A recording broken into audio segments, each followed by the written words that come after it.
नमस्कार, दूरदर्शन के कार्यक्रम नमस्कार एमपी में आप सभी का स्वागत है। मैं हूं आपके साथ प्रिया। आप देख रहे हैं हमारा सजीव फोन इन प्रोग्राम नमस्कार एमपी, यानी कि लाइव प्रोग्राम है ये। 8 बजे से 9 बजे तक आप हमसे जुड़ पाएंगे और विषय से जुड़े हुए सवाल कर पाएंगे विशेषज्ञ के साथ। तो सवाल रखने के लिए हमारे फ़ोन नंबर्स नोट कर लीजिएगा और डिस्प्ले हम आप कर ही देंगे इन नंबर्स को, तो मैं भी बता देती हूँ 0755-266-0049। इसके अलावा टोल फ्री नंबर का भी आप इस्तेमाल कर सकते हैं, 1800-233-0040। ये टोल फ्री नंबर है। अब इसके अलावा मैं आपको बता दूं कि तिथि विचार इतिहास के पहले कुछ चर्चा इसलिए कर लेते हैं कि आज 3 तारीख है और भोपाल वासियों के लिए भी बहुत बड़ी खबर है, क्योंकि अभी मध्य प्रदेश में इंदौर में तो शुभारंभ हो ही चुका है, जो कर दिया है हमारे सीएम साहब ने। लेकिन आज बारी है भोपाल के मेट्रो रेल की। जी हाँ, हम आपको बताना चाहेंगे, आप तस्वीरें देख सकते थे खूबसूरत से, कि भोपाल मेट्रो का ट्रायल रन आज यानी मंगलवार को होने वाला है। मुख्यमंत्री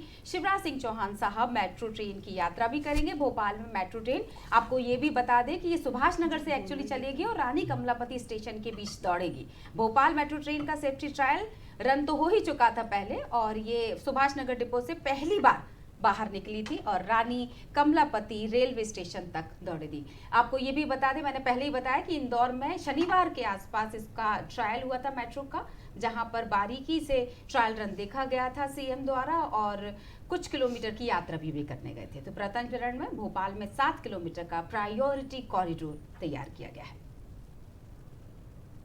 और इसी के साथ अब चूंकि कल 2 तारीख थी और उसके पहले 1 तारीख थी, 1 तारीख इसलिए जिक्र कर देती हूँ कि एक साथ वाली जब हम बात कर रहे थे, लेकिन उसके पहले थोड़ा सा हम मृदा विज्ञान के बारे में चर्चा कर ले क्या, क्योंकि आज का दिन उसके लिए भी खास है। सॉइल साइंस, कुछ लोग, कुछ बच्चे जो हमारे आज के युवा है वो इसी वर्ड से पहचानेंगे। मृदा विज्ञान की मैं बात कर रही हूँ।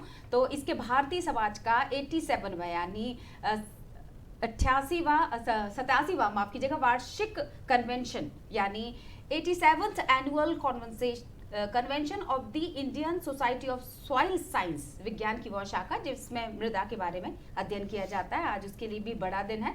इसका एक समारोह आयोजित किया जा रहा है और इसकी प्रमुख सदस्य हमारे साथ जरूर जुड़ेंगे और हम मृदा विज्ञान पर भी कुछ चर्चा करना चाहेंगे। अब कुछ दिन पहले की बात कर ले, 30 सितंबर। आपको ये तारीख इसलिए इतिहास के पन्नों में अब दर्ज हो चुकी है क्योंकि जब सुबह हुई तो ये कह दिया गया था एक दिन पहले कि 8 बजे तक सारे भोपाल वासी बोट क्लब में या जहां उनको जगह मिले वहां पहुंच जाएं, क्योंकि ठीक 10 से 12 बजे के बीच में कुछ ऐसा प्रदर्शन होने वाला है कि जो स्मृतियों में हमेशा के लिए याद रह जाएगा। मैं वायु प्रदूषण की बात कर रही हूँ। ये देखिए, अब आपको कुछ याद आया कि हमने अंतर्राष्ट्रीय स्वच्छ वायु दिवस 2023 मनाया था और भोपाल इसका साक्षी बना था। जी हाँ, स्वच्छता सर्वेक्षण अवार्ड का ये कार्यक्रम आयोजित किया गया था और इससे पहले ये कार्यक्रम दिल्ली में आयोजित किया जाता रहा है। लेकिन मध्य प्रदेश के अगर हम शहर की बात करें भोपाल, तो भोपाल में इस तरह का बड़ा प्रदर्शन पहली बार हुआ। और अब चूंकि स्वच्छता का जिक्र हो ही रहा है, 3 ही तारीख है, कल हम सभी ने मिलकर गांधी जयंती मनाई थी और 1 तारीख से ये क्रम शुरू हुआ था 2 तारीख तक, और ये तो खैर पखवाड़ा ही चल रहा है। और इस वक्त हम आपको इतना खूबसूरत सा ये दृश्य बता रहे हैं, ये स्वच्छता अभियान से जुड़ी हुई तस्वीरें हम आपको बता रहे हैं। 1 अक्टूबर 2 अक्टूबर स्वच्छ भारत मिशन के तहत हमने इस दिवस को मनाया था। गांधी जयंती पर 9 साल पूरे हो गए और इस मिशन को भी 9 साल पूरे हो गए। गांधी जयंती पर इस मिशन को चलते हुए 9 साल पूरे हो गए हैं। महात्मा गांधी जी की 154वीं जयंती, यानी 1 तारीख 1 घंटा एक साथ अभियान के साथ ये जयंती को मनाया गया। 2 अक्टूबर हर साल हम इस जयंती को मनाते हैं, लेकिन इस बार कुछ खास रहा था। जी हाँ, इस जयंती को इस स्वच्छता मिशन के तहत हर साल मनाया जाता है। और अब बात कर लेते हैं जो हर साल मनाते हैं और हर साल हम कुछ ऐसा करते हैं जिससे हमारे पितरों को आराम पहुंचे और उनको शांति पहुंचे। जी हाँ, हम पितृपक्ष की बात कर रहे हैं। तो पितृपक्ष मनाया जा रहा है और हाल ही में हमने गणेश विसर्जन किया था और त्योहारों का इसी के साथ मौसम भी शुरू हो चुका था। अब पितृपक्ष की अगर मैं बात करूं तो मान्यता है कि पितृपक्ष में श्राद्ध और तर्पण करने से पितर प्रसन्न होते हैं और आशीर्वाद भी प्रदान करते हैं। उनकी कृपा से जीवन में आने वाली हर तरह की रुकावटें दूर हो जाती हैं। व्यक्ति को जितनी भी दिक्कतें होती है, ऐसा कहा जाता है कि मुक्ति का ये समय होता है। और हिंदू पंचांग की बात करें तो पितृपक्ष 29 सितंबर यानी 29 सितंबर से ये शुरू हुआ है और इस दौरान, श्राद्ध के दौरान कुल देवताओं, पितरों और पूर्वजों के प्रति श्रद्धा प्रकट करने का ये समय होता है, जो 15 दिन तक की विशेष अवधि के रूप में श्राद्धकर्म किए जाएंगे। हाल ही में एक और भी तो खूबसूरत उपलब्धि, मुझे ऐसा लगता है पूरा जो हफ्ता रहा हमारा ये बहुत ही खूबसूरत और बहुत ही कहा जाए कि बहुत अच्छा रहा ये पूरा समय, क्योंकि एशियन गेम्स जो चल रहे हैं उसमें भी हमें भारत को उपलब्धि अर्जित की थी, तो उनको भी बहुत सारी शुभकामनाएं। और इसी के साथ ये ज़रूर हम कहना चाहेंगे, जहाँ एक तरफ महिलाएं हर क्षेत्र में आगे बढ़ रही हैं, तो लेकिन उनके ऊपर भी सुरक्षा पर एक हाशिए पर उनकी सुरक्षा हमेशा ही बनी रहती है। ऐसा लगता है कि कब हम इस दौर से बाहर निकलेंगे, और कब, जब हम सशक्तिकरण की बात करते हैं तो सशक्तिकरण शायद उनकी सुरक्षा से भी जुड़ा हुआ है।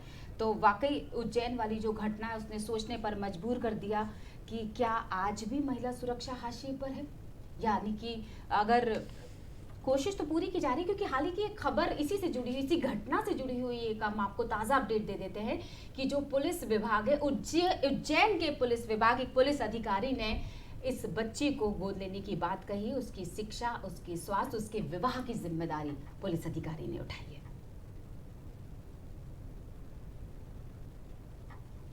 चूंकि थोड़ी देर पहले मैं तिथि का जिक्र कर रही थी, तो अब चलिए हम विधिवत बढ़ते हैं। आज की तिथि क्या कहती है वो भी आपको बता देते हैं। तो तिथि कह रही है विक्रम संवत चल ही रहा है 2080, और अश्विन माह है, कृष्ण पक्ष है, पंचमी है, 3 अक्टूबर 2023 है, दिन है मंगलवार। और हमेशा की तरह यही कामना कि आपका दिन मंगलमय हो, यही जरूर परिवार आपको बहुत सारी शुभकामनाएं प्रेरित करता है। और अब आपको बताते हैं विचार क्या कहता है, क्योंकि एक खूबसूरत सा विचार हमारे पूरे दिन को बना देता है। और ये मैं नहीं कहती, सारे लोग बोलते हैं, अब तो आप भी समझने लगे होंगे। तो क्या कह रहा है आज का विचार, ये आपको बता देते हैं। तो शुभ विचार कहता है कि कभी कभी कुछ बचाने के लिए, कुछ समझाने के लिए, कुछ जताने के लिए और कुछ आजमाने के लिए इतना ही काफी होता है कि चुप रहना सीखो। चुप्पी बहुत कुछ बोल जाती है ना, कई बार कहते हैं ना कि मौन हर चीज की दवा होता है। तो अब आगे बढ़ेंगे और इतिहास के पन्नों में 3 अक्टूबर किस तरह से दर्ज किया गया है ये भी आपको बताते चलते हैं। साल 1952 से शुरुआत करते हैं। ब्रिटेन ने पहला परमाणु परीक्षण किया जिसे हरिकेन नाम दिया गया। 1952 ब्रिटेन के लोगों के लिए चाय के सीमित उपयोग का नियम समाप्त किया गया और 12 सालों के बाद ब्रिटेन के लोगों को मर्जी के मुताबिक जितनी चाहे वो उतनी चाय पी सकते हैं, ये हक भी मिल गया। 1984 भारत की सबसे लंबी दूरी की रेल हिमसागर एक्सप्रेस को कन्याकुमारी से जम्मू तवी के लिए रवाना किया गया। 1992 गीत सेठी ने विश्व पेशेवर बिलियर्ड्स चैंपियनशिप भी जीती। 2010 आज की तारीख यानी 3 अक्टूबर से 14 अक्टूबर के बीच 19वें राष्ट्रमंडल खेलों का आयोजन किया गया। 2018 माननीय प्रधानमंत्री नरेंद्र मोदी जी को संयुक्त राष्ट्र के सर्वोच्च पर्यावरण पुरस्कार चैंपियंस ऑफ द अर्थ प्रदान किया गया। 2020 प्रधानमंत्री साहब को यानी हमारे मोदी जी को हिमाचल प्रदेश के रोहतांग में 10,000 फुट की ऊंचाई पर निर्मित अटल सुरंग का उनके हाथों उद्घाटन किया गया। चूंकि जन्म दिवस की बात चल ही रही थी तो 2 महत्वपूर्ण सदस्य जो है बॉलीवुड से जुड़े हुए उनकी चर्चा भी कर लेते हैं। जेपी दत्ता साहब, हम तस्वीरें आपको बता देंगे। बॉर्डर और कारगिल एलओसी की जब भी बात होती है तो डायरेक्टर का नाम जरूर सामने आ जाता है। जी हाँ, यही जेपी दत्ता, इनका जन्मदिन है। और इन्हीं के साथ जिक्र कर लेते हैं सत्यराज जी। आखिर बाहुबली को क्यों मारा कटप्पा ने, इस सवाल का जवाब दिया था हमारे सत्यराज साहब ने, जिन्हें हम कटप्पा के नाम से जानते हैं। इनका भी आज जन्म दिवस है। और विश्व प्रकृति संरक्षण दिवस की अगर हम बात करना चाहें तो पर्यावरण की रक्षा करना, सुरक्षा करना इसलिए ज़रूरी है क्योंकि अगर हम खुद को सुरक्षित रखना चाहते हैं, हम खुद को स्वस्थ रखना चाहते हैं तो बहुत ज़रूरी हो जाता है पर्यावरण की सुरक्षा करना। चूँकि मृदा विज्ञान की मैं चर्चा कर ही रही थी तो इसका संबंध भी पर्यावरण सुरक्षा से, पर्यावरण संरक्षण से है ही। अब बात करते हैं आज के विषय और हम स्वागत करेंगे आज के विशेषज्ञों को। तो विशेषज्ञों का स्वागत करने से पहले आपको बता दें कि आज 2 सदस्य हमारे साथ दूरदर्शन में मौजूद हैं अतिथि के रूप में। उनके बीच में खास संबंध है। कहते हैं ना कि मैं हमेशा बोलती हूँ कि इंजीनियर का बेटा इंजीनियर बनता है, पत्रकार का बेटा पत्रकार बनता है, डॉक्टर का बेटा डॉक्टर बनता है। बेटा यानी बच्चे उनके। तो आज हमारे साथ ऐसा ही एक उदाहरण पेश है कि माँ और बेटी दोनों ने ही एक ही प्रोफेशन को अपनाया और अपने उस प्रोफेशन में इतने पैशनेट होकर काम कर रही हैं कि एक प्रतिष्ठित नाम बन चुकी है। जी हाँ, मैं सबसे पहले स्वागत करती हूँ माँ का। हम सबसे पहले स्वागत करेंगे कि माँ का दर्जा सबसे ऊपर होता है और वो उदाहरण रोल मॉडल बनती है अपने बच्चों के लिए। तो हमारे बीच में है राम नानी जी, मैं स्वागत करूंगी मैम का। और डॉक्टर विनीता, इनका पूरा नाम है डॉक्टर विनीता रामनानी जी, जो कि जानी मानी प्रदेश की नेत्र रोग विशेषज्ञ है। बंसल हॉस्पिटल में अपनी कई सालों से सेवाएं दे रही हैं, कई सालों से हमारी आंखों की देखभाल कर रही है। मैम बहुत बहुत स्वागत है आपका। प्रिया, नमस्कार। अब हम बात करते हैं इस पल के हम साक्षी बनते हैं, क्योंकि अगला नाम यही है उनका। हमारे साथ है डॉक्टर साक्षी रामनानी जी, जो कि युवा नेत्र रोग विशेषज्ञ इसलिए मैं कहूंगी क्योंकि हाल ही में इन्होंने इस प्रोफेशन में कदम रखा है। क्या वाकई अपनी माँ से प्रेरित होकर इन्होंने इस प्रोफेशन को चुना था या कहानी कुछ और कहती है, ये खुद मैं साक्षी जी से जानूंगी। सबसे पहले तो हम चर्चा शुरू करेंगे स्वच्छता और सेहत, ये हमारा विषय रहेगा और इस विषय से जुड़कर हम मैम आपसे चर्चा करेंगे। तो सबसे पहले हम स्वच्छता की जब हम बात कर ही रहे हैं तो सिर्फ बुखारने से सुबह सुबह काम नहीं चलेगा, कुछ अपने शरीर पर भी ध्यान देना होगा। और आंखें इस खूबसूरत दुनिया को देखने का मौका देती हैं, तो उनका स्वास्थ्य तो बहुत मैटर करता है। क्या कहेंगे आप? मैं ये कहना चाहूँगी कि आंखें जो हैं ये भगवान द्वारा दिया गया एक अनमोल तोहफा है और ये कहीं ना कहीं एक शरीर का आईना भी है जो ये सब बयां कर देता है कि आपके शरीर में क्या चल रहा है। और ये सुंदर आंखें ही हैं जो हमको इस जहान को दिखाती है। हम कुछ भी देखते हैं या सीखते हैं तो इन आँखों के जरिए ही होता है। इसलिए मुझे लगता है कि आँखों को संभालना, आँखों की देखरेख करना या उसके बारे में जानना बहुत अति आवश्यक है। बिल्कुल सही बात है। तो मैं जानूंगी ज़रूर कि किस तरह की बीमारी है, लेकिन उसके पहले मैं डॉक्टर साक्षी से ज़रूर बात करना चाहूँगी। बहुत बहुत स्वागत है आपका साक्षी। क्या कहना चाहेंगे आप इस, चूँकि मैंने इस सवाल थोड़ा संकेत के रूप में रखा था कि क्या माँ के प्रोफेशन से प्रेरित होकर आपको लगा कि मैं भी यही प्रोफेशन चूज करूंगी, या वाकई आपको भी लगता है कि आंखों की देखभाल के लिए, ज्यादा जागरूकता फैलाने के लिए या लोगों की आंखों की रक्षा करने के लिए आपने भी अपनी माँ के साथ ही हाथ बटाना टाइप? जी जी, डेफिनेटली। बचपन से मम्मा को देखा था तो उनका तो बहुत मेजर रोल है इस प्रोफेशन के रोल में। बट उसके अलावा भी मुझे लगा कि आंखों के डॉक्टरों की कमी है, इसकी अवेयरनेस की कमी है और इसमें एक स्कोप है काफ़ी कुछ आगे करने का, आगे बढ़ने का। इसलिए मैंने ऑप्थेल्मोलॉजी चूज करी। वाह! तो मैं दर्शकों को बता देती हूँ कि डॉक्टर साक्षी रामनानी जी ने ऑप्थेल्मोलॉजी, मैं गलत नहीं हूँ? मैं आपने एमएस कंप्लीट किया। तो सुनिए ना, मुझे इस शब्दों को थोड़ा सा एक्सप्लेन कर दीजिए ना दर्शकों के लिए भी कि ये ऑप्थेल्मोलॉजी क्या है ये और किस तरह की स्टडी होती है इसमें? ऑप्थेल्मोलॉजी यानी नेत्र रोग विशेषज्ञ। इसमें आंखों से संबंधित बीमारियों की, आंखों की हेल्थ की और आंखों का ध्यान कैसे रखा जाए इस बारे में पढ़ाया जाता है। और इससे आप एक आंखों के डॉक्टर और आंखों के सर्जन बनते हैं, जिससे आपको लाइसेंस मिलता है कि आप आंखों की बीमारियों को सही कर सकें और आंखों की बीमारियों का ऑपरेशन किया जा सके। मैं अगले सवाल के साथ आपके पास वापस आऊंगी। पहले चूंकि अब हम बात कर रहे हैं कि आंखों की बीमारियों को कैसे दूर किया जा सकता है, ये पूरा एक स्टडी मटेरियल है जिससे अभी अभी आप बाहर आई हैं पूरी स्टडी करने के बाद। और इंटर्नशिप भी मुझे लगता है आपको कहीं जाने की जरूरत ही नहीं पड़ी होगी, माँ के साथ बैठकर ही बहुत सारी चीजें तो यूं ही सीख रही होंगी आप प्रैक्टिकली।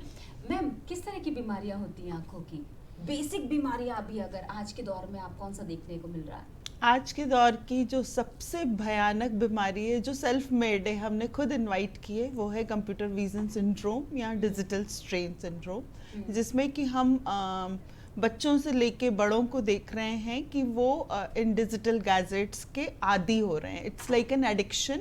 और ऐसा माना जाता है कि ये जो एडिक्शन है ये स्मोकिंग से भी भयानक एडिक्शन है, क्योंकि जो मोबाइल है, टीवी है या लैपटॉप है, ये हमको इतना प्रिय हो गया है कि हम उसके लिए बहुत सारी चीज़ें कॉम्प्रोमाइज़ कर रहे हैं, चाहे वो हमारा खान पान हो या फिर हमारी हेल्दी लाइफ रूटीन हो।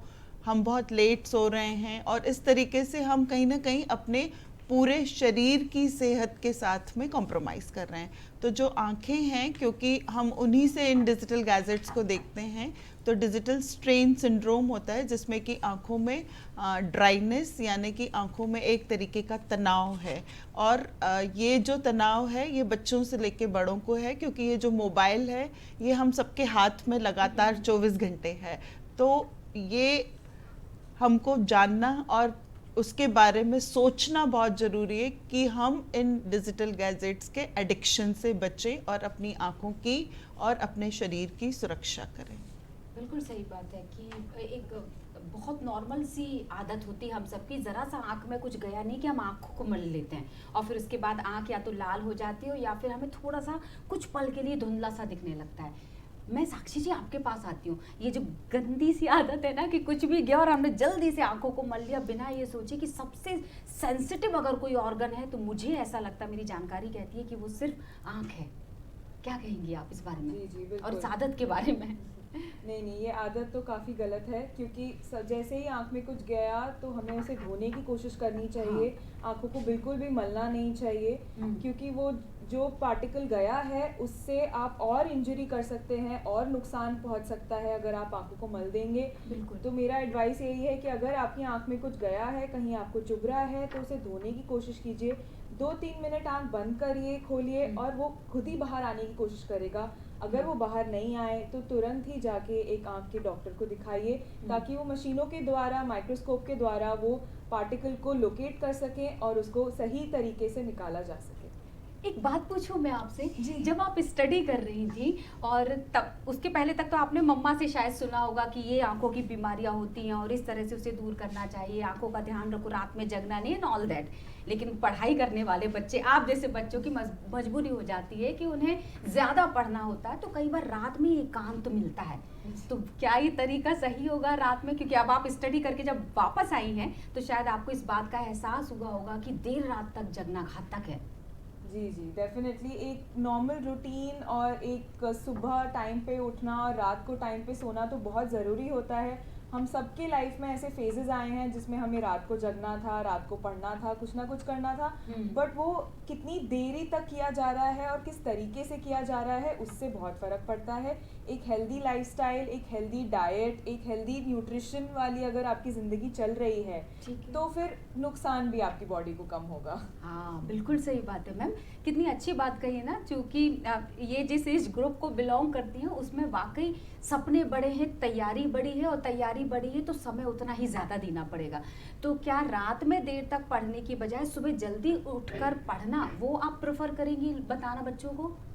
बिल्कुल, रात को जो नेचुरल लाइट नहीं है हमारी सराउंडिंग में, तो वो कहीं ना कहीं हमारी आंखों को डैमेज करता है। अगर हम नेचुरल लाइट में हैं तो हमारी आंखों के ऊपर जोर कम पड़ेगा और हमारी बॉडी में एक सर्काडियन रिदम है, मतलब भगवान जी ने एक अलार्म आपको लगाया हुआ है कि आपको रात को सोना है और सुबह सनलाइट जब आती है तो उसमें जो बॉडी में कुछ हार्मोन्स रिलीज होते हैं, वो बॉडी को ऐसा कंप्यूटराइज्ड किया है भगवान जी ने कि उस कंप्यूटर में कोई गलती नहीं होती है, लेकिन हम अननेसेसरी हम उसमें विघ्न डालते हैं। इसलिए हमें जो एक नियम या सिस्टम बना हुआ है कि रात को जल्दी सोना है और सुबह जल्दी उठना है, ताकि वो जो हार्मोन्स रिलीज हो रहे हैं उसकी वजह से हमारी बॉडी में जो ग्रोथ हो रही है या बॉडी में जो अननेसेसरी टॉक्सिन्स हैं वो रिमूव हो रहे हैं, उनको हम डिस्टर्ब ना करें, ताकि हमारी हेल्दी बॉडी रहे। और हेल्दी बॉडी में ही आंखें स्वस्थ रह सकती है, और न केवल बॉडी बल्कि माइंड की भी एक सोच या माइंड का भी स्वस्थ रहना आजकल बहुत ज़रूरी है। इसलिए हम सब लोग आजकल जो है शरीर के साथ साथ में मन और साइकोलॉजिकल एस्पेक्ट पे भी बात करते हैं। बिल्कुल, मतलब सुबह जल्दी उठना कितना फ़ायदेमंद हो सकता है ये वो लोग समझ सकते हैं जो सुबह जल्दी उठने के आदी हैं। लेकिन जो सुबह जल्दी उठ रहे होंगे वो हमारे कार्यक्रम को भी देखते होंगे, जो कार्यक्रम को देखते होंगे वो फ़ोन भी लगाते होंगे। तो कहाँ गए वो सारे लोग जिन्हें सुबह जल्दी उठने की आदत है और तुरंत ही दूरदर्शन चैनल लगाने की आदत है, क्योंकि अब उनको पता चल चुका है कि 8 बजे से 9 बजे तक नमस्कार एमपी होता है और उसमें हम इस तरह के विषय लेते हैं जिनका सीधा संबंध आपके स्वास्थ्य से भी जुड़ा होता है, कई बार आपसे जुड़ा होता है। तो मैं आपको बता दूं 075526600049 या फिर निःशुल्क सेवा का इस्तेमाल कीजिए 1800233040। मुझे ताज्जुब ये होता है कि जो लोग फोन नहीं लगा पाते हैं शायद वो अभी गहरी नींद ले रहे होंगे, क्योंकि वो रात में जाग कर शायद मोबाइल चलाते हैं, जो कि गंदी आदत है, उसे बदल दीजिए। आपके पास आती हूँ साक्षी, जब आप किताबों में होंगी मगन तो उसमें सबसे इंटरेस्टिंग पॉइंट आंखों से जुड़ा हुआ आपने क्या देखा, क्या पढ़ा, जो आपको लगा कि जब आप इस बतौर प्रोफेशनल इस क्षेत्र में आएंगी तो ज़रूर बताएंगी लोगों को? हमारी आंखों में एक कैमरा है, जैसे हम मेडिकल टर्म्स में जिसको आइरिस बोलते हैं। हाँ। वो कैमरा की साइज खुद ही कम ज़्यादा हो जाती है बेस्ड ऑन हमारे आसपास या आंखों में कितनी रोशनी पड़ रही है। जब हमारे आंखों के आसपास की रोशनी कम होती है वो कैमरा की साइज़ बढ़ जाती है, जैसे फ़ोन्स में बोला जाता है नाइट मोड। और जब आंखों के आसपास की रोशनी बढ़ जाती है तो वो कैमरा का साइज़ ऑटोमेटिकली खुद ब खुद छोटा हो जाता है, जिसको बोलते हैं मायोसिस। मैम सच में जब आप लोगों से चर्चा करते हैं तब समझ में आता है कि हम ईश्वर की तरफ से दिया गया कितना खूबसूरत उपहार है कि हमारे अभी सारे ऑर्गन्स हेल्दी हैं, लेकिन उन्हें हेल्दी रखने की जिम्मेदारी भी हमारी खुद की है। हमें ऐसा मौका ही नहीं पड़े कि हम डॉक्टर के द्वार तक पहुंचे। शायद डॉक्टर भी यही चाहता है कि हमेशा आप स्वस्थ रहें, लेकिन जो लापरवाहियां होती हैं वो हमें कहीं ना कहीं उस ओर कोशिश करती हैं कि हम उस तरफ जाएं, लेकिन हमें रोकना हमारी खुद की जिम्मेदारी। तो वो जो एलर्जी होती है आंखों की, उससे बचने के लिए मैं चाहूँगी ना कुछ टिप्स आप दे दीजिए पहले। बिल्कुल, एलर्जी आजकल की एक और बड़ी समस्या है आंखों की, क्योंकि बढ़ते पोल्यूशन के साथ में आँखें क्योंकि एक्सपोज्ड है, बॉडी का वो हिस्सा है जो धूल मिट्टी धुएं से पोल्यूशन से हमेशा परेशान हो सकता है। तो हमें आँखों को प्रोटेक्टिव डिवाइस की ज़रूरत है, चाहे वो आपका रूटीन वाला चश्मा हो या फिर यूवी प्रोटेक्टिंग सनलाइट गॉगल्स हो, या अगर आप टू व्हीलर पे हो तो हेलमेट। तो जो प्रोटेक्शन है वो हमेशा से ही किसी भी बीमारी का एक बहुत बड़ा सॉल्यूशन है। और उसके अलावा जैसा कि डॉक्टर साक्षी ने बताया कि हमको आँख में अगर जलन चुभन खुजली लालिमा हो रही है तो प्लीज़ रब न करें और आई डॉक्टर को दिखाएं। इसमें मैं ये कहना चाहूँगी कि विटामिन डी का बहुत ज़्यादा रोल है। तो जो लोगों की इम्यूनिटी कम है उनको एलर्जिक टेंडेंसीज होती हैं, तो न केवल आँखों में बल्कि उनको सर्दी खांसी जुकाम भी होता है और गले में भी एलर्जी होती है और कुछ लोगों को स्किन में भी एलर्जी होती है। और कॉन्टैक्ट लेंस भी एक एलर्जी का कारण है, क्योंकि अगर आपने सही तरीके से कॉन्टैक्ट लेंस का इस्तेमाल नहीं किया, उनको प्रॉपरली क्लीन नहीं किया, या फिर आप बार बार अपने इन्फेक्टेड हैंड्स से आंखों को छूते हैं तो वो कहीं ना कहीं एलर्जी और संक्रमण के लिए एक रिस्क फैक्टर होता है। और एलर्जी में कुछ लोग घर की बनी हुई चीज़ें डालते हैं, जैसे कुछ काजल है या कुछ कॉस्मेटिक्स हैं, तो वो भी एक एलर्जी का कारण होते हैं। कुछ दवाइयों से भी आँखों में एलर्जी हो सकती है। तो एलर्जी का सबसे इम्पॉर्टेंट चीज़ है कि रूट कॉज एनालिसिस किया जाए कि मुझे किस चीज़ से एलर्जी हो रही है, और उससे अगर हम बचते हैं या उस एलर्जन से हम दूर हो जाते हैं तो कहीं ना कहीं हमारी मोर देन 50% प्रॉब्लम तो यहीं ठीक हो जाती है। चलिए मैम, क्योंकि मैंने बहुत सारी गतिविधियों का जिक्र किया था तो मैं बीच में रोकती हूँ इस सवालों की श्रृंखला को और जुड़ती हूँ सीधे फोन लाइन पर। रंजन भगत हमारे साथ इस वक्त है, सीनियर रिपोर्टर हैं, और मैं उनसे ज़रूर जानना चाहूँगी कि बहुत बेसब्री से इंतज़ार किया जा रहा है। शायद 8:45 से लेकर ये इंतज़ार शुरू हो जाएगा और कब ख़त्म होगा ये मैं खुद भगत जी से जानती हूँ। स्वागत करते हैं, रंजन भगत जी हमारे साथ हैं फोन लाइन पर।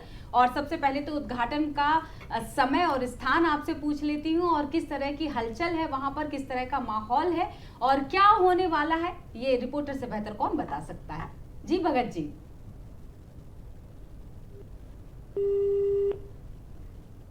इतनी व्यस्तता है कि मैं फिर से संपर्क करने की हमारी टीम कोशिश कर रही है, हम उनसे चर्चा आगे बढ़ाएंगे। साक्षी जी, आपके पास ना मैं चश्मे का एक सवाल लेकर आने वाली थी, फिर भगत जी जुड़ गए तो मैंने सोचा पहले उनसे सवाल कर लेती हूँ।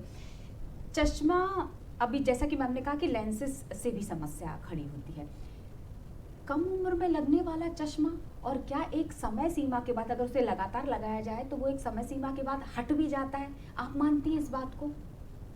जी नहीं, क्योंकि एक समय के बाद चश्मा हट जाएगा ये तो नहीं हो सकता। हाँ। क्योंकि हमें जो चश्मा लगता है वो दो कारणों की वजह से लगता है। एक हमारे जेनेटिक्स, जिनको हम जेनेटिक फैक्टर्स और हेरिडिटरी फैक्टर्स बोलते हैं, और एक हमारे एक्सटर्नल या एनवायरमेंटल या बाहरी फैक्टर्स जिनको बोला जाता है। जी। तो चश्मा ठीक। लगने की इन दो कारणों की वजह से ही क्या ये दो कारण मैं विस्तार से बात कर लूं जी, आपसे? जी। भगत जी हमारे हाँ। साथ फिर से जुड़ चुके हैं, रंजन भगत जी, सीनियर रिपोर्टर।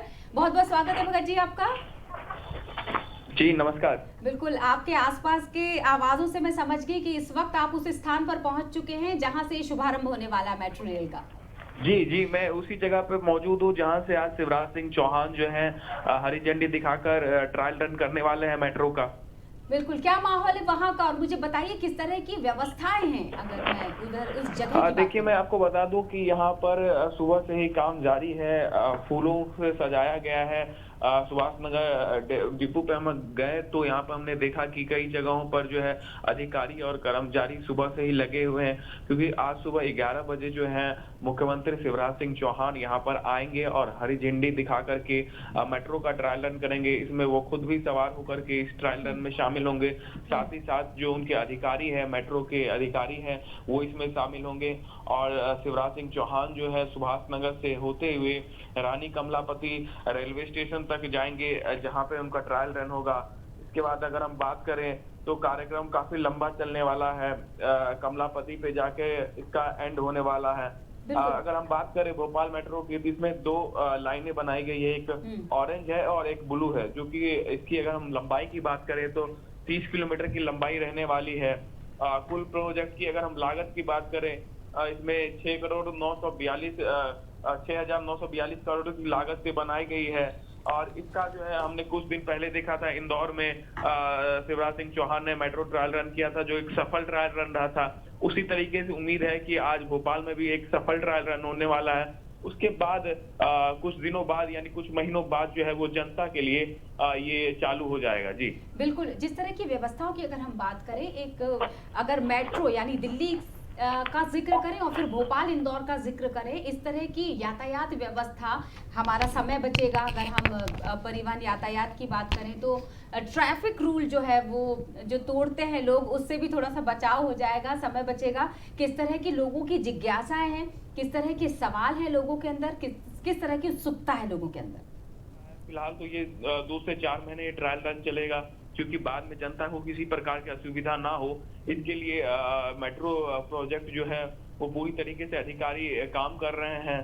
कई जगहों पर इलेक्ट्रिक लाइन लग गए हैं। कई स्टेशनों की जो है वो सुविधा अलग अलग टाइप की रहने वाली है। अगर हम बात करें तो सुभाष नगर का जो डिपो वाला स्टेशन है वो लगभग बनकर तैयार हो चुका है। और साथ ही साथ अगर हम बात करें तो वो डीवी मॉल होते हुए, रानी कमलापति होते हुए एम्स तक जो है ये जाने वाला जो रूट है, और उसको लेकर के पूरी तैयारी है कि उसको 2024 के शुरुआती दौर में चालू कर दिया जाए जनता के लिए। बिल्कुल, यही हम शुभकामनाएं करते हैं और आपको यहाँ पे धन्यवाद देते हैं। रंजन भगत जी हमारे साथ जुड़े हुए थे, सीनियर रिपोर्टर, और जिस तरह की तमाम जानकारियां उन्होंने दी। अब मैं उन कारणों पर आ जाती हूँ जिस कारण की वजह से हमने उन कारणों को रोक दिया था बीच में। क्या थे वो दो कारण? जी, जैसे मैं बता रही थी कि चश्मा लगने के दो कारण होते हैं। एक आपके हेरिडिटरी या जेनेटिक फैक्टर्स जो हमें हमारी माँ बाप से मिलते हैं, और एक हमारे एक्सटर्नल या बाहरी एनवायरमेंटल फैक्टर्स जिनको बोला जाता है। तो हमारे जेनेटिक फैक्टर्स में आती है आँखों की लंबाई और गोलाई।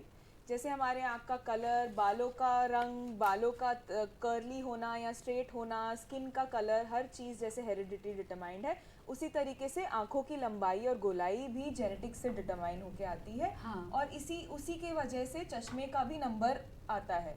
जितनी आँखों की लंबाई और गोलाई होगी उसी हिसाब से चश्मे का नंबर आता है।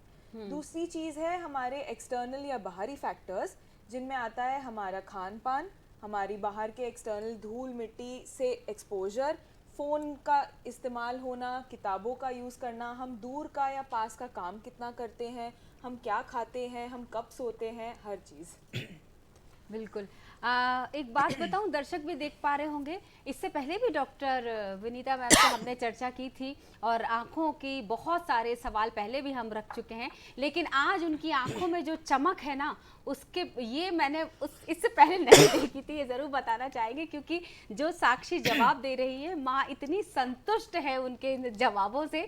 शायद कहना चाहिए ना कि गुरु जब शिष्य अच्छा काम कर रहा होता है तो गुरु को उसका वो परिणाम मिल जाता है, उसको वो तोहफा मिल जाता है। शायद डॉक्टर विनीता मैम इस बात की साक्षी है। मैम बिल्कुल बिल्कुल बिल्कुल सही बोला प्रिया। जिस तरीके से आज डॉक्टर साक्षी का ये फर्स्ट इंटरव्यू है और वो इतने अच्छे से दर्शकों को ये सवालों के जवाब दे रही है, तो मुझे बड़ा प्राउड फील हो रहा है। और ऐसा लगता है कि जो बच्चे होते हैं ना, वो पेरेंट्स की परछाई होते हैं।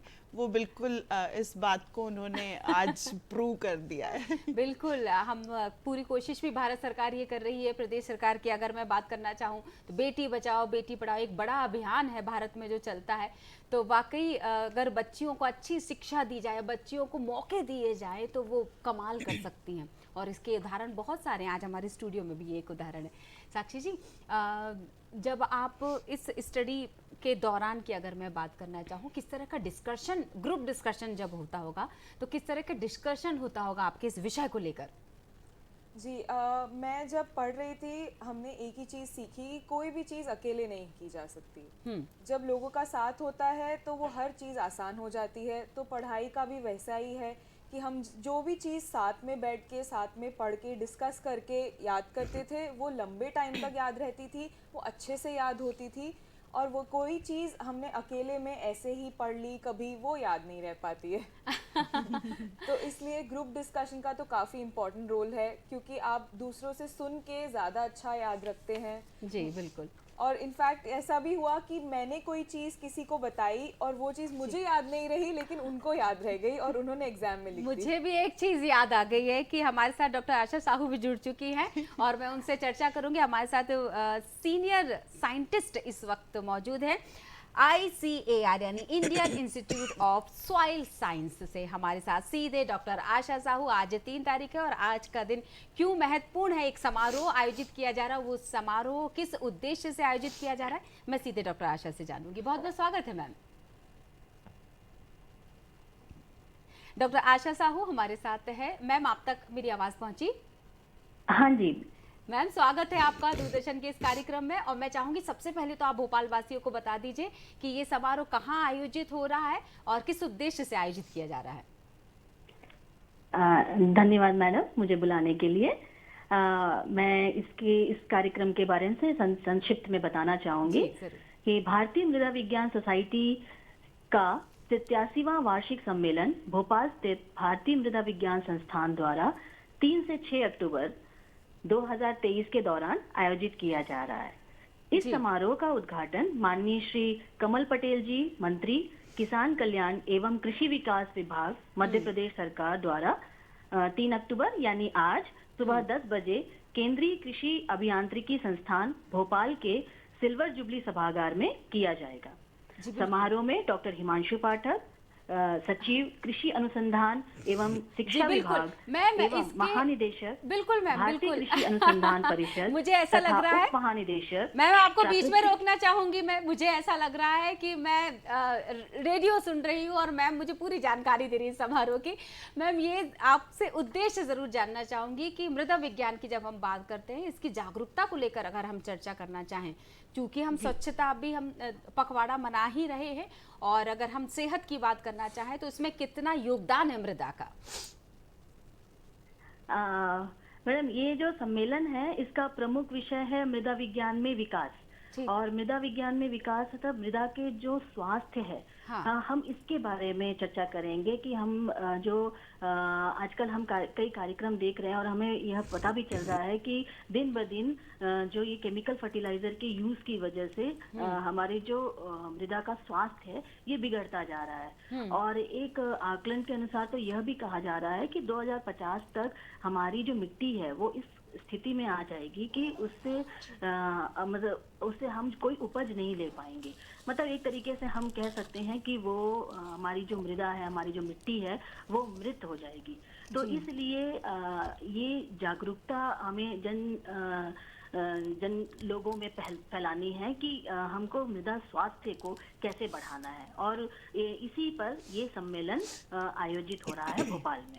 कृषि क्षेत्र से इस सम्मेलन में विभिन्न जो मुद्दे हैं, जैसे कि मिट्टी की उर्वरता कैसे बढ़ाया जाए, पौधों का पोषण, मिट्टी की जो रसायन विज्ञान है, उसके जो जीव विज्ञान है, उसका पर्यावरण इत्यादि पर, और प्राकृतिक संसाधन का प्रबंधन हम कैसे करें, उर्वरक जो फर्टिलाइजर्स होते हैं उनका वैकल्पिक स्रोत क्या हो सकता है, जैसे आजकल हम ऑर्गेनिक फार्मिंग या नेचुरल फार्मिंग की बात कर रहे हैं।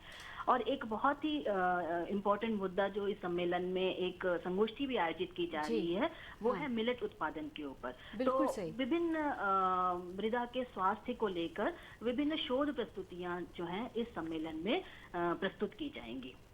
बिल्कुल, बहुत बहुत शुक्रिया मैम।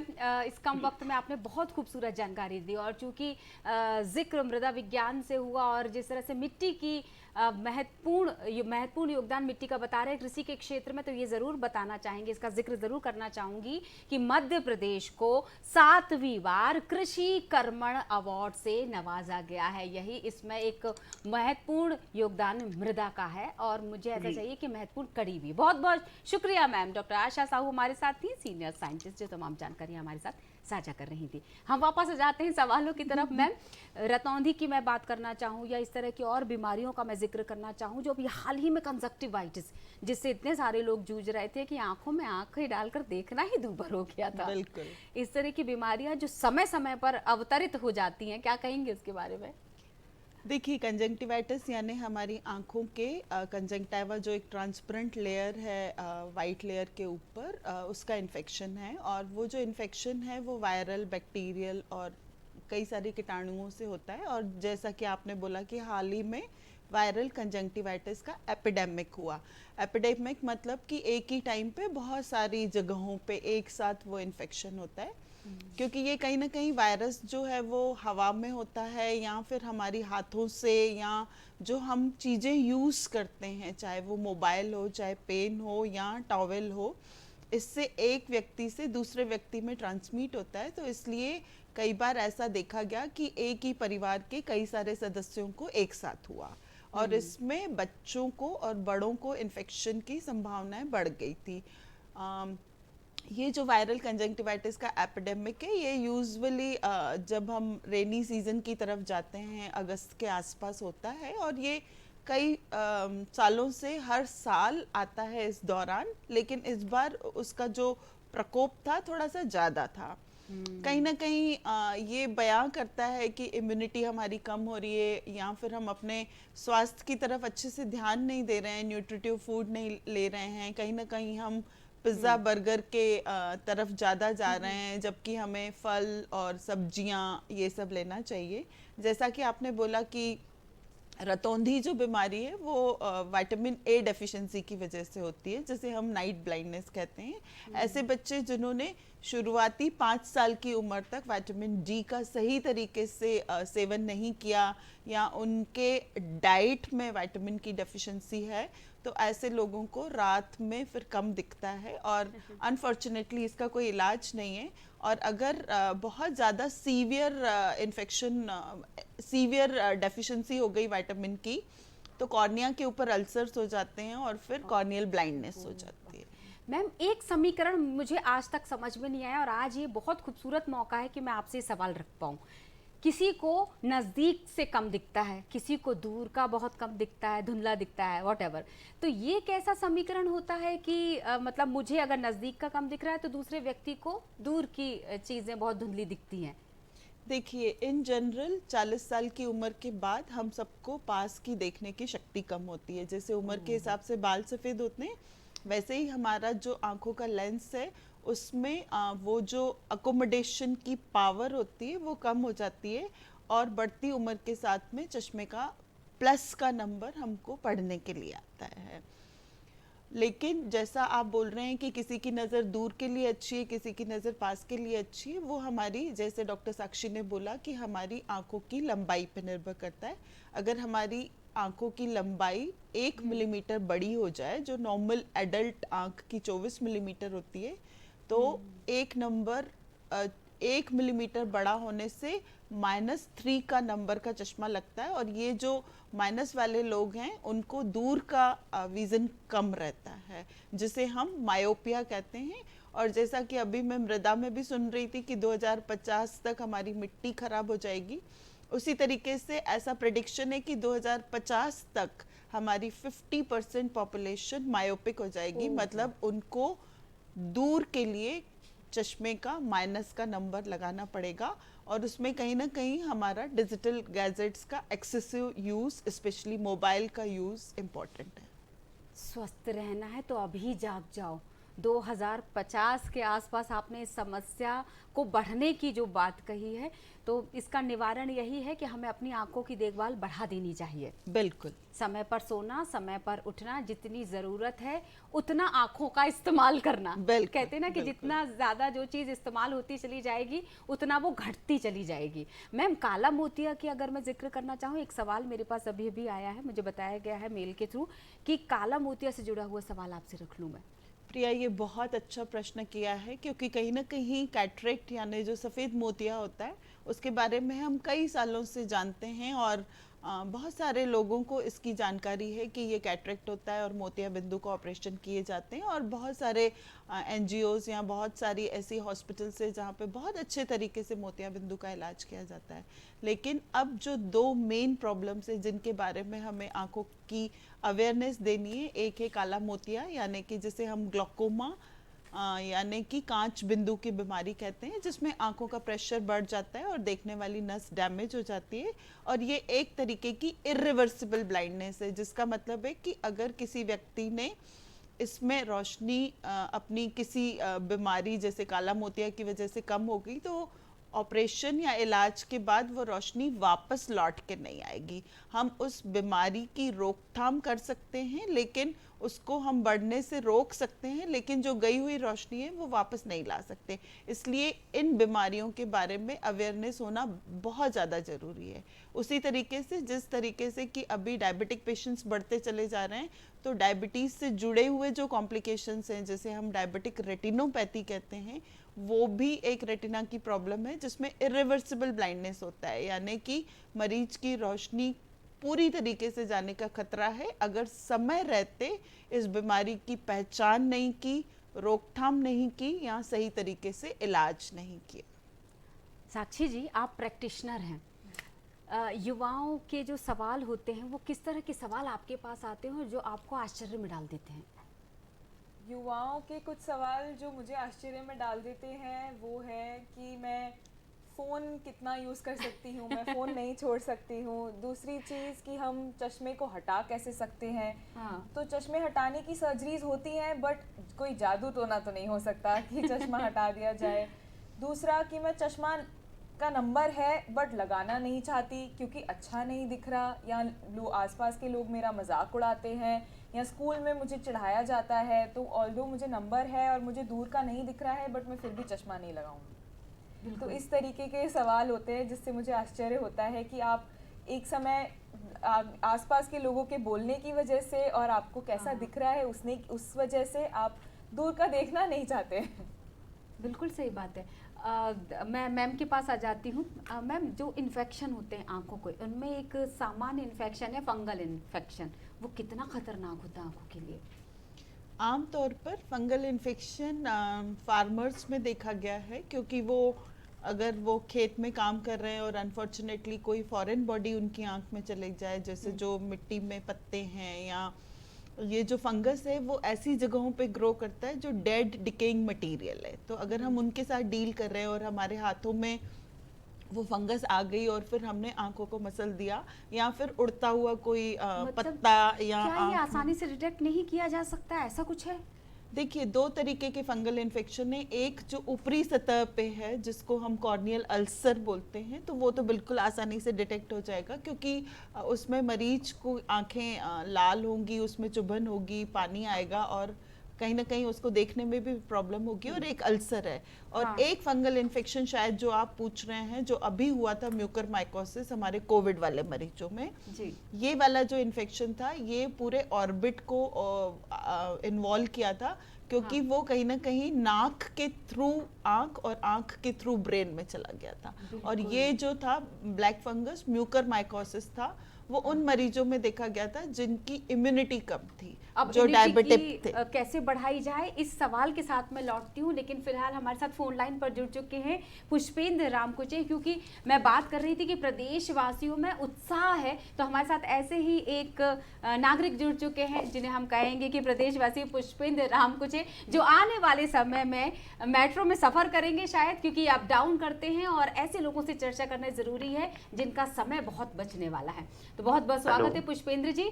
और मैं जानना चाहूंगी कि आप रोज ही सफर करते हैं ट्रेन में, और जब मेट्रो में सफर करेंगे तो उस उत्साह को लेकर जब आपस में चर्चा कर रहे होंगे, आज जब आ भी रहे होंगे सफर कर, तो कैसे लोग कौन कौन से सवाल रख रहे हैं आपस में? मैम, मेट्रो में सफर करने के लिए बहुत उत्साहित हूँ मैम मैं। जी पुष्पेंद्र, हाँ जी आवाज आ रही है बिल्कुल। हाँ मैम, मेट्रो में सफर करने के लिए काफी उत्साहित है हम लोग, क्योंकि मैम हम लोग शुरू से अप डाउन करते आ रहे हैं। जैसे हम इटारसी से भोपाल आते हैं डेली, हाँ। तो वहां से भी ट्रैफिक बहुत होता है। भोपाल से हमें मान लो आप पीपुल्स मॉल जाना है या भानपुर जाना है, तो भोपाल में ट्रेन बस में जाने में 1 घंटे लग जाते हैं मैम। लेकिन अब भोपाल में उतरने के बाद जब भोपाल से मेट्रो पकड़ेंगे तो एम्स तक का सफर भी आसान हो जाएगा। जी जी बिल्कुल। तो जो बस से आने जाने का जो सफर है मैम, ट्रैफिक है, तो वो सारी चीजों से हम बच जाएंगे मैम। बिल्कुल। तो हमें कहीं जाना है, जैसे पीपुल्स जाना है या भानपुर जाना है, तो वो हमें बहुत फायदेमंद हो जाएगा मेट्रो से मैम, और हमारा जो है समय भी बचेगा मैम। जैसे ऑफिस में जाना है तो समय भी उससे हमारा बहुत बचेगा, और दूसरी चीज में मैम ट्रैफिक से बच जाएंगे। बिल्कुल सही बात है। एक सवाल मैं रख लेती हूँ आपसे, क्योंकि ये हम लोगों से सीधा जुड़ता है। हम मेट्रो में सफर करेंगे तो हमारी खुद की जिम्मेदारी स्वच्छता बनाए रखने की होगी, क्योंकि हमारा अनुभव दिल्ली के मेट्रो का है, और वहां पर एक छोटा सा रैपर भी डाल देना मतलब अपने आप को सजा के लिए आमंत्रित करना जैसा हो जाएगा। तो यहाँ पे क्या हम सब मिलकर उसको मेंटेन कर पाएंगे, जिसे हम बोलते हैं कि स्वच्छता के प्रति जागरूकता? ये आपने बहुत सही सवाल कहा है कि मैम इसमें जो है हमें अपने घर जैसे मतलब मेंटेनेंस करना पड़ेगा, क्योंकि हम देखते हैं कि ट्रेनों की हालत तो ऐसी है मैम कि बिल्कुल भी सफाई जैसी कोई वो है नहीं, लेकिन मेट्रो में ये सारी चीजें बिल्कुल व्यवस्थित तरीके से देखना पड़ेगा। और मेन चीज इसमें मैम जो है कैमरे वगैरह की फैसिलिटी रहेगी, तो लोग उसमें सारी चीजों का पालन करेंगे मैम। बिल्कुल, बहुत जरूरी हो जाता। जी जी बिल्कुल, बहुत बहुत शुक्रिया, और बहुत सारी शुभकामनाएं प्रदेशवासियों को भी, क्योंकि उनके लिए ये सौगात प्रदेश सरकार दे रही है। बहुत बहुत शुक्रिया जुड़ने के लिए। वाकई स्वच्छता सीधे सेहत से जुड़ती, यही एक कारण है कि हमने आज ये विषय चुना है, और हम लगातार स्वच्छता की बात कर ही रहे थे मैम। तो मैं आपके उस सवाल को जो मैंने बीच में जवाब देते देते रोका था, मैं चाहूँगी कि उसको आगे बढ़ाया जाए। देखिए, फंगल इन्फेक्शन की हम बात कर रहे थे, तो वायरस और बैक्टीरिया के कंपैरिजन में फंगल इन्फेक्शंस कम होते हैं, और लकीली हमारे पास एंटी फंगल दवाइयाँ हैं जिससे हम इनको ट्रीट कर सकते हैं। सिर्फ ज़रूरत है कि समय पर पहचाना जाए इनको, और सही तरीके से उनका इलाज किया जाए। हर बीमारी में सबसे इम्पॉर्टेंट रहता है प्रिवेंशन, क्योंकि प्रिवेंशन से हम उन बीमारियों से बच सकते हैं। और अगर किसी वजह से वो बीमारी हमारे तरफ पहुंच रही है, तो फिर उनका अर्ली डायग्नोसिस और सही इलाज। अगर हमने समय रहते फंगल इन्फेक्शन को पहचान लिया, तो कॉर्नियल अल्सर्स तेज़ी से नहीं बढ़ेंगे, और जो कॉर्नियल ब्लाइंडनेस होती है, जिसमें कि हम कॉर्नियल ट्रांसप्लांट करने का सोचते हैं, क्योंकि वो जो काली पुतली जो ट्रांसपेरेंट होती है कॉर्निया, वो ओपेक हो जाती है और थ्रू एंड थ्रू विजिबिलिटी नहीं होती है, तो हमको कॉर्निया को रिप्लेस करना पड़ता है, जैसे हम आई ट्रांसप्लांट या कॉर्नियल ट्रांसप्लांट या केरेटोप्लास्टी के नाम से जानते हैं।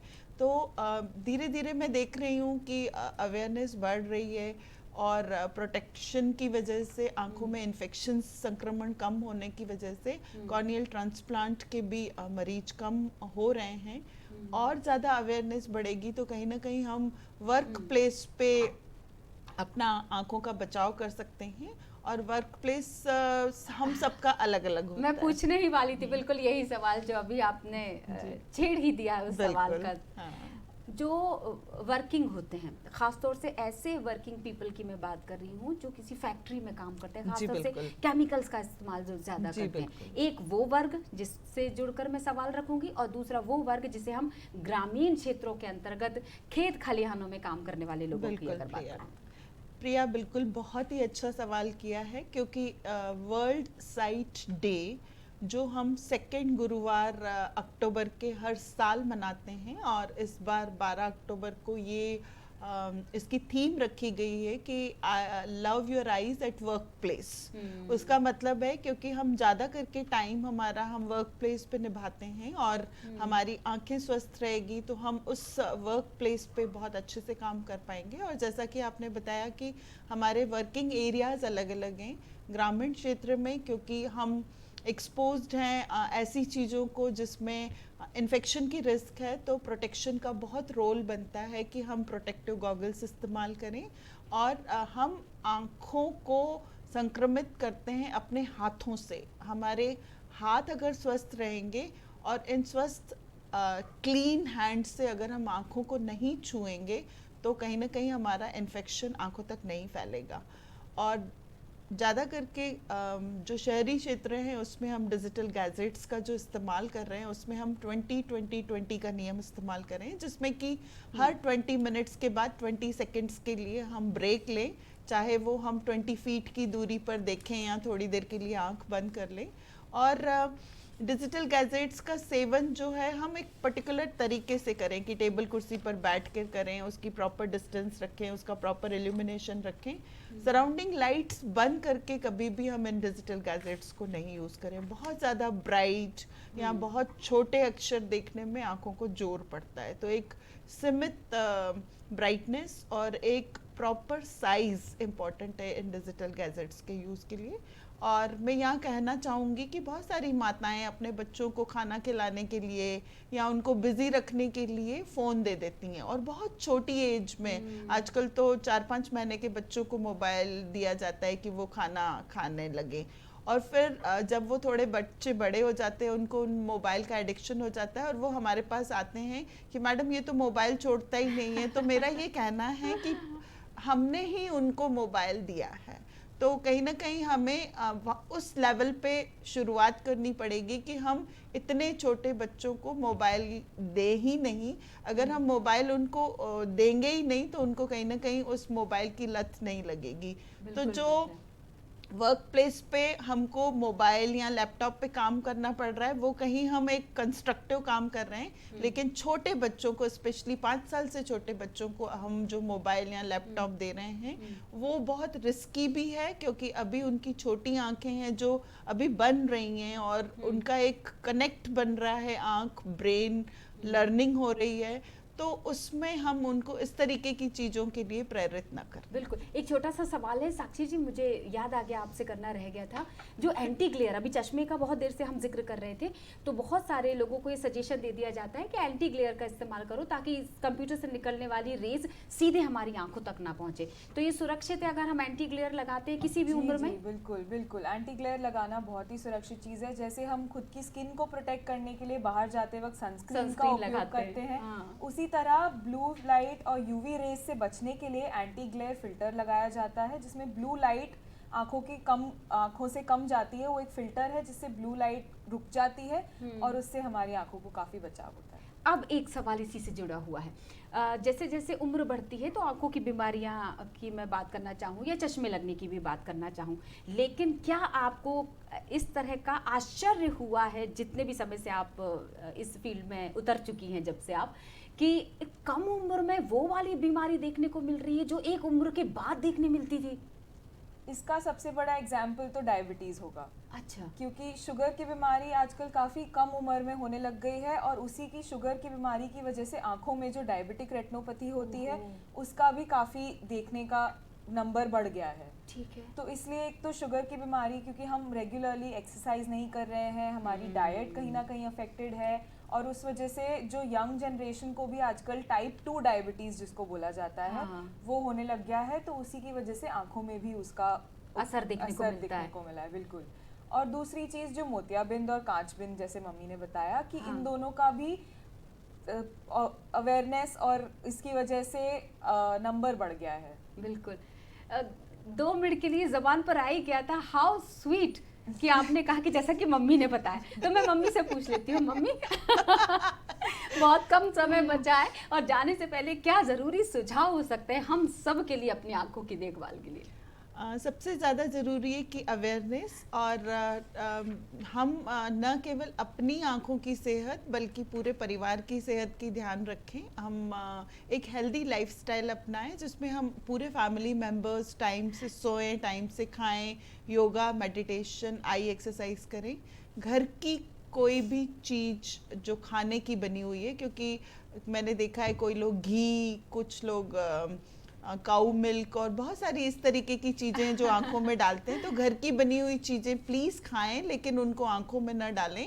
और अगर कोई भी आंख में तकलीफ हो तो तुरंत आंखों के डॉक्टर को दिखाएं। बिल्कुल मैम। और समय पर हर चीज़ की देखभाल कितनी ज़रूरी, समय कितना महत्वपूर्ण है। आप फ़ोन करने से फ़ायदा नहीं है, समय सीमा में फ़ोन किया जाता तो आपके सवाल का जवाब मिल जाता। फिलहाल तो आप सबकी तरफ से मैं धन्यवाद कर देती हूँ। हमारे साथ डॉक्टर साक्षी रामनानी, डॉक्टर विनीता रामनानी जुड़ी हुई थी, जो तमाम जानकारियाँ और बहुत खूबसूरत से अनुभव हमारे साथ साझा कर रही थी। जाने से पहले चूंकि महात्मा गांधी जी का जिक्र हुआ था, हम उनकी जयंती मना रहे हैं, तो नोटों पर आने का उनका जो क्रम था वो 1969 से शुरू हुआ था। और अगर रिसेंट बात करूं कि अभी जो नई तस्वीर 1996 से जो आई है वो दरअसल साल यही था। तो जाने से पहले इस जानकारी के साथ फिलहाल इतना ही। जुड़े रहिएगा दूरदर्शन के हर कार्यक्रम के साथ। फिलहाल के लिए मुझे दीजिए इजाजत। नमस्कार। खुश रहिए, स्वस्थ रहिए।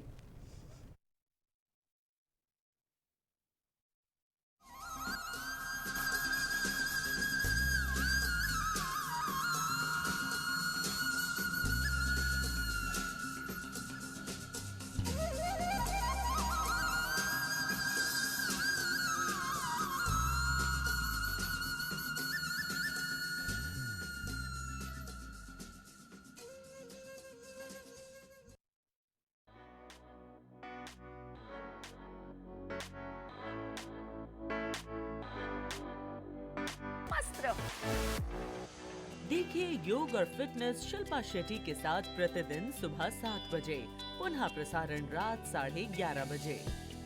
सिर्फ डीडी नेशनल पर, देश का पहला चैनल, देश का अपना चैनल। वाओ जिंदगी, वाओ जिंदगी।